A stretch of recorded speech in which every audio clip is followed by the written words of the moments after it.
Jacob Sherry, twilet fit-23 ta' Settembru 2005. Jacob ġie diagnosed bil-marda tal-kanċer għall-ewwel darba meta kellu biss 3 snin. Darba minnhom konna għand il-kunjata tiegħi, konna qegħdin nieklu u Jacob għajat lil missieru biex jidħol it-toilet miegħu mhux ħaġa li kien jagħmilha. U meta daħal ir-raġel u ra t-toilet induna li kien għamel pipi bid-demm. Lilek il-verità jiena dak il-ħin bdejt ngħid forsi xi infection u morna l-isptar Mater Dei. Minn hemmhekk bdew it-testijiet u bdew jgħidulna għandu xi ħaġa fil-kilwa, probabbli xi infection fil-kilwa. U l-għada fil-ħodu ġi l-konsulent, dak iż-żmien Dr. Kalvanja ma konniex nafu bih, u għalilna isma' it-tifel tagħkom għandu tumur. Dakinhar it-tobba kienu informaw lill-ġenituri tiegħu li kellu 90% ċans li Jacob ifiq minn din il-marda. Messaġġ ma tantx kont naf bit-tfal li kienu ikollhom cancer. Però għalilna li għandu 90% ċans tajjeb li bit-treatment imur kollox sew. Għalilna għax it-tip ta' tumur li kellu Jacob, it's very curable. 23 December ta' 2010 date, tħanna l-isptar biex jagħmel l-operation, u kienet operation vera serja. Damu fuq ġifieri iktar minn 4 sigħat. U neħħewlu tumur kważi sa 6 kilo. Sfortunatament, il-familja ta' Jacob għattaw il-miliet tas-sena 2008 fl-ITU. Mbagħad ħareġ u rkupra mal-ewwel baqa' jieħu l-kimo biex bħala prekawzjoni ħalli kollox imur sew, wasal Settembru ta' 2009 u qalulna all clear.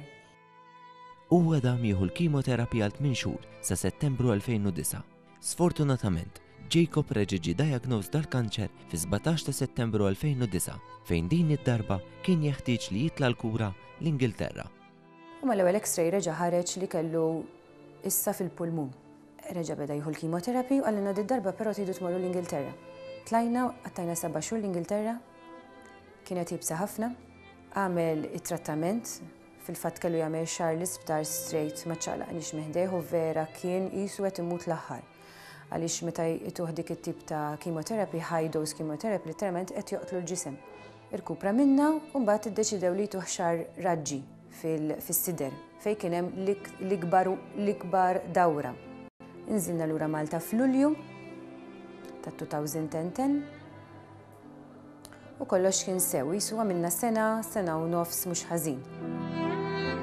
F'April 2011 għat-tielet darba Jacob reġa' ġie diagnosed tal-kanċer fejn għal darb'oħra kellu jerġa' jitla l-kura l-Ingilterra fejn il-ġenituri kienu informawhom li jekk jerġa' jfeċċ il-kanċer ma kienx hemm aktar trattamenti li Jacob seta' jingħata.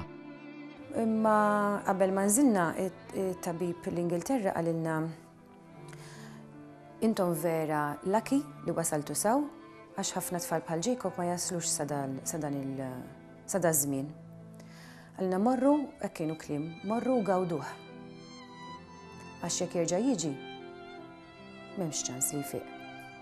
Sfortunatament, fi frar 2012, Jacob jerġa' jiġi diagnosed għall-kanċer. Dr. Kalvanja qalilna speċi jekk trid nistgħu intuh chemotherapy biex intawlulu l-ħajja biex jgħix iktar. Peress li ma kienx hemm aktar x'isir, il-ġenituri ddeċidew li jagħtu lil Jacob dak kollu possibbli. U jiena u r-raġel konna tiġa ftemna u ddeċidejna li iktar kimo ma jieħux. Għaliex dan kien ilu 4-5 snin jieħu l-kimo. U aħna nafu xi ġifieri kimo. Kimo ġifieri ħin kollu l-isptar għaliex tant id-demm jitbaxxa li isabtek ma tista' tikol xejn, ma tistax tikol li trid bil-forsi qogħdu jtuk il-boros tad-demm, il-boros tal-platelets. Ħin kollu ġew sejjem mill-isptar, ħin kollu mdardar, ħin kollu ma tiflaħx. U Jacob kien f'punt fejn kien xaba mill-isptar. U ddeċidejna li intuh kwalità ta' ħajja mhux kwantità ta' ħajja. It-tobba informaw lill-ġenituri ta' Jacob li kienet baqalu biss 6 xhur ħajja. Iktar milli aħna nagħmlu kuraġġ lilu kien jagħmel kuraġġ lilna. Għaliex kien tifel ferħan, vivaċi, dejjem jinki, kien inkejjus ħafna. U kienu jtuna s-saħħa li nkomplu, aħna għal-jom konna nixu u għal-jom bqajna niġġieldu u għalih iktar. Qatt ma qtajna qalbna, kien hemm momenti fejn titkisser, titfarrak, ma tkunx tifla, imma mbagħad jiena u r-raġel konna niskantaw għax meta kont inkun vera l-isfel jiena r-raġel tiegħi kien ikun tajjeb u l-kontra. Allura sibna bilanċ tajjeb.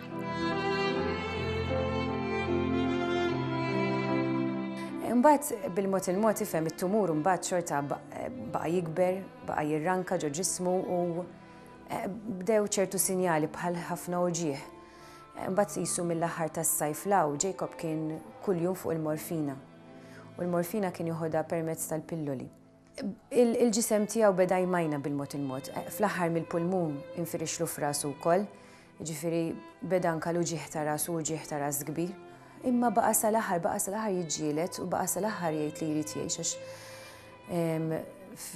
fl-ittri li kiteb il-Father Christmas kien jitlob għal Magic Wand biex ikun jista' jgħin l-tfal foqra, jgħin l-tfal tal-Brażil, u mbagħad fl-aħħar kien jgħid jekk ikun hemm ftit jekk inkun nista' nuża jien ħalli nfiq. Il-familjari ta' Jacob kellhom ix-xorti li gawdu lil Jacob għal 13-il xahar, hekk kif sfortunatament Jacob tilef il-battalja kontra l-kanċer. Dakinhar smajtu jgħid xi ħaġa li jisni ndunajx kien se jiġi tifel qalli jien ma naħsibx li se nkun aħjar. Imma dakinhar smajta, qatt ma smajta drabi oħra, tifhem?